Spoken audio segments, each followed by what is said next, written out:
Hi అండి, అందరికీ జై శ్రీరామ్. మరొకసారి అందరికైతే వరలక్ష్మి వ్రత శుభాకాంక్షలు. నేను అమ్మవారిని రెడీ చేసే విధానం మీకు ఎట్లా అనిపించిందో కామెంట్ చేసేయండి. మరి కామెంట్ చేయాలంటే ఫస్ట్ అయితే వీడియో చూడాలి కదా అంటారా, సో చూసేయండి. మరి ఫస్ట్ అయితే అమ్మవారికి అయితే నేను తులసిమాల అలంకరించుకున్నాను.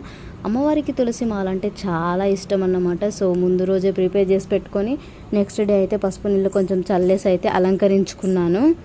కలశం కూడా ప్రిపేర్ చేసుకొని అమ్మవారి పక్కనే పెట్టేశాను అన్నమాట.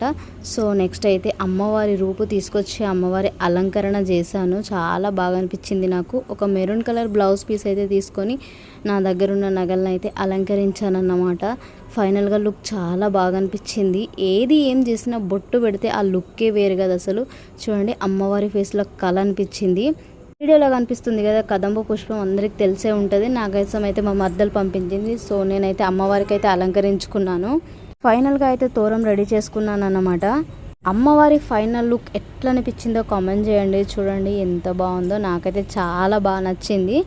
చాలా మంది వచ్చిన వాళ్ళు కూడా చాలా బాగుందన్నారు. ఫస్ట్ అయితే మా పిల్లలకి అయితే పసుపు రాసి అయితే వాయనం ఇచ్చుకున్నా. వీళ్ళే కదా మా ఇంటి మహాలక్ష్ములు. నెక్స్ట్ అయితే మా సిస్టర్స్ వచ్చారన్నమాట. సో వాళ్ళకు కూడా కాళ్ళకైతే పసుపు రాసుకొని పూజ చేసుకునేటప్పుడు కాళ్ళకు ఖచ్చితంగా పసుపు రాసుకోవాలి కాబట్టి సో మేమైతే పూజ ప్రారంభించే ముందే పసుపు రాసుకొని బొట్టు పెట్టేసుకొని అయితే పూజ ప్రారంభించడం అన్నమాట. వీడియో ఎట్లా అనిపించిందో కామెంట్ చేయండి. సబ్స్క్రైబ్ చేసుకోవడం అస్సలు మర్చిపోదు.